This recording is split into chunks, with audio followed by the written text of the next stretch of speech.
Wow, there's like a million ways to like start this off.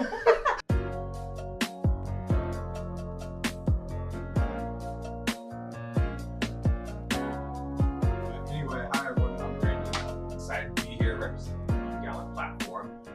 So we are kicking off our Money Energy series. And if you remember, we wrote an article a few months ago to just kind of talk about the relationships of young people with money and how to kind of raise consciousness around that kind of thing. Because we don't really talk about it a whole lot. So to do that, I have some of my comrades here to kind of like help introduce that topic. So I'll just kind of go ahead and let them introduce themselves a little bit. Hi, I'm Mel. I'm here. I'm not really excited to be here. No. Where are you from? Where's your hometown? I'm from the Bay Area, and I was born in San Jose area. Here in San Francisco. I'm Yuri. I was born in Japan, and then I moved around a lot growing up. So now I'm here. So this is where I'm from now. My name's Jean Marie. I am from Los Angeles, California.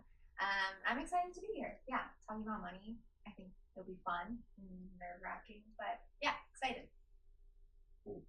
Yeah, so as I mentioned, we're kind of just going to talk a bit about the relationships that exist between like people and money and consciousness around that, and just like there's no rules, so we're just kind of gonna freestyle it a little bit. But to kick us off, I read a quote online a little while ago, and it said something like, it was like money is an expression of energy.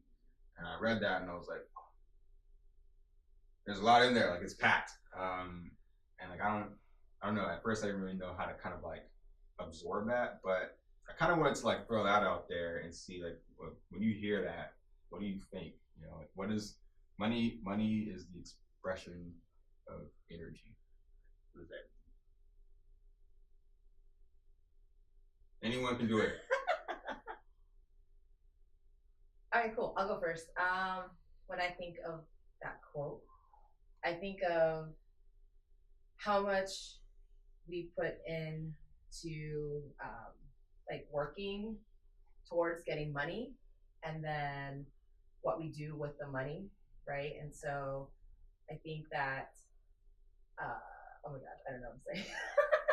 I think it's like true about the working aspect. I think like money is an expression of energy, so the energy you put out into the world will come back to you in form of money, right? Or that's how I view it as. Like if you're working harder and you're like doing more and having more energy, say at work or like in any aspect of life, you will gain money. So like money equals energy, I guess.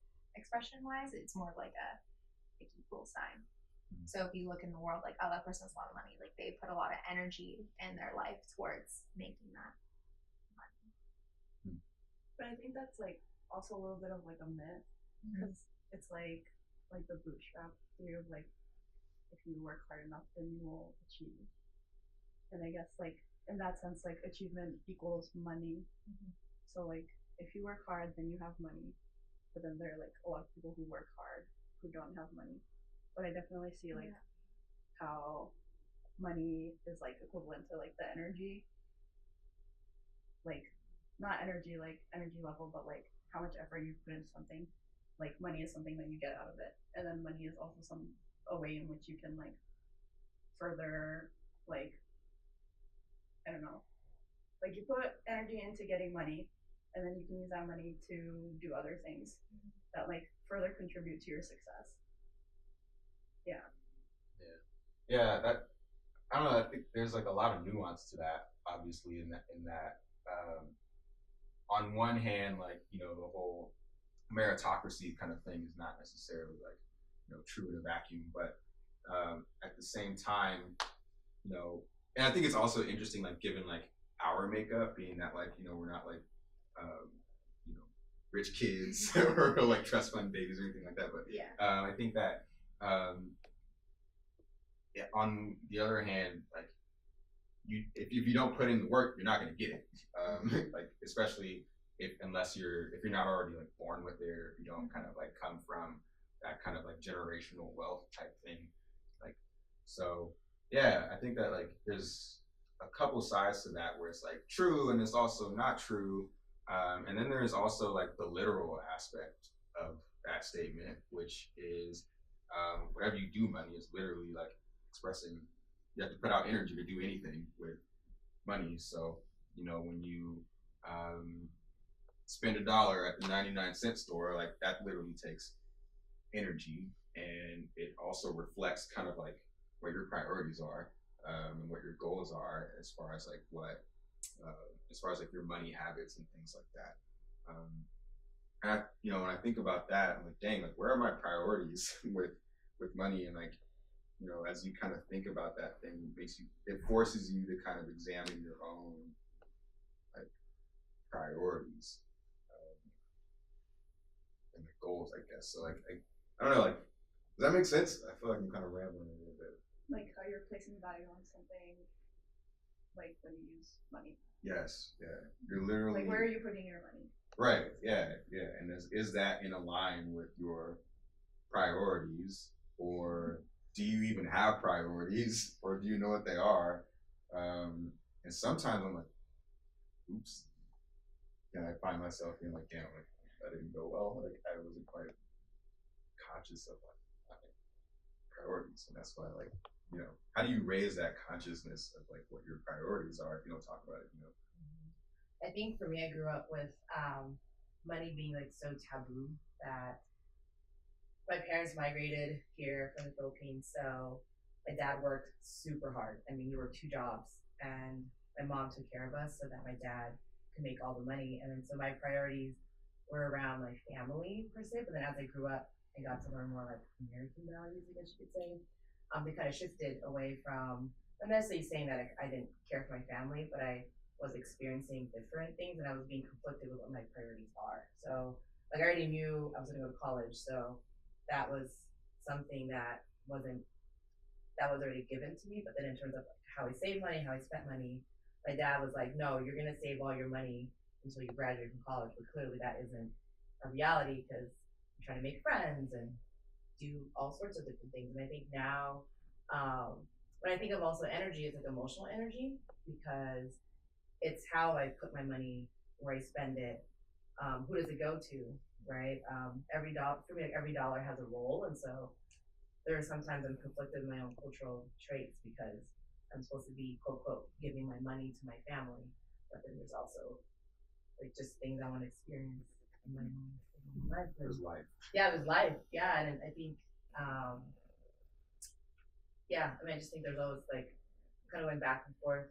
There's like a self fulfillment, but then also how am I giving back to my family, and also realizing like my family didn't have access to this like knowledge and information. So then I just kind of grew up just knowing I had to save money, but save money for what?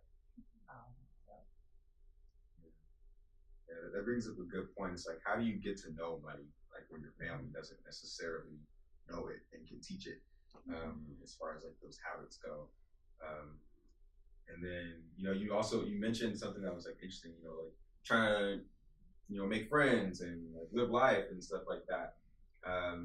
And like, I'm wondering like because like the goal here is to just like, how do we normalize the practice of like talking about money and like talking about those habits that are like ultimately like healthy and promote financial independence or security and things like that. Whether or not financial security is a myth, but another story. So like, how do you all even talk about money with your friends or like your like financial stuff? Because I don't.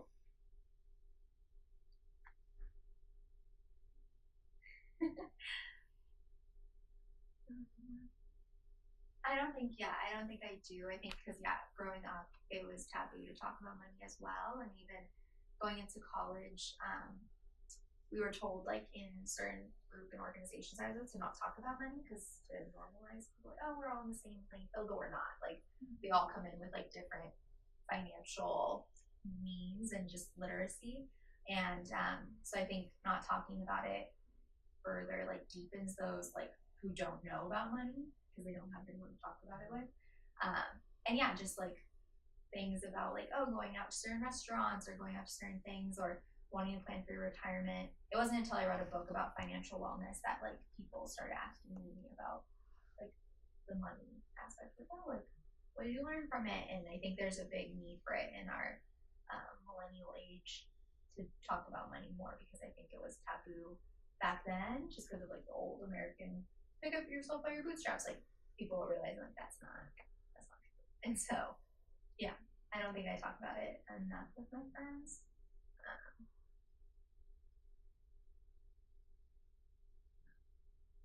Yeah, and one of the things that makes me think of is just like, you know, one thing we do kind of talk about with friends, or at least I talk about with my friends, and my friends talk about with me, is like how broke we are, or like how broke they are, or whatever. It's like, but the thing is, we don't really know what that means. Like, I don't know what it means when, you know, my best friends tell me like, oh my God, I'm so broke, because like there's just different kind of thresholds and histories that are kind of like, you know, attached to that as far as like people's families and their upbringing and things like that. But I think that like talking about it more would kind of help shed light on like some of those normal, you know, practices or situations and things like that. So, yeah, it's strange, but I think it's cool that we're doing this right now, because it kind of like, at least for me, like this is really the first time I've actually like really talked about this kind of stuff with anyone, and so I think it's like cool to kind of be able to like open that door for myself, and then like to do it on camera is a whole other thing. So yeah, thank you all for being a part of the conversation.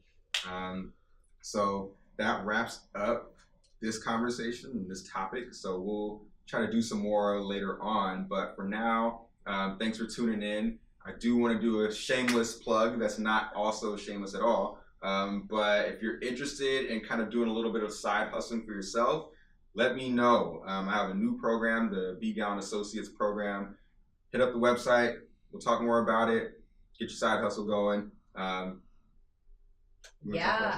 So me too. I am wearing this amazing lipstick that doesn't come on. Yeah, it doesn't come on.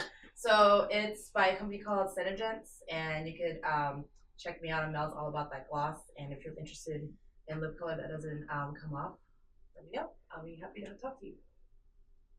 So thank you to our guests. Thank you, Mike, on the camera. And we'll see you next time.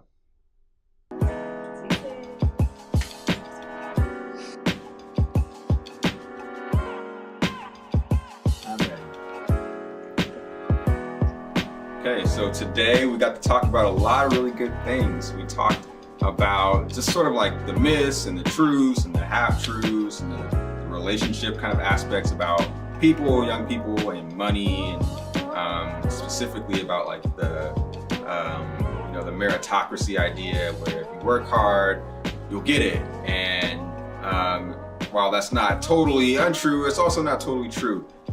So yeah, it was really good to kind of talk about those things and really kind of hash all that out. Next time, what we'll do is we'll talk a little bit about money and debt, or money and loans. So I'm really excited about that, because I know I need to talk about that with somebody.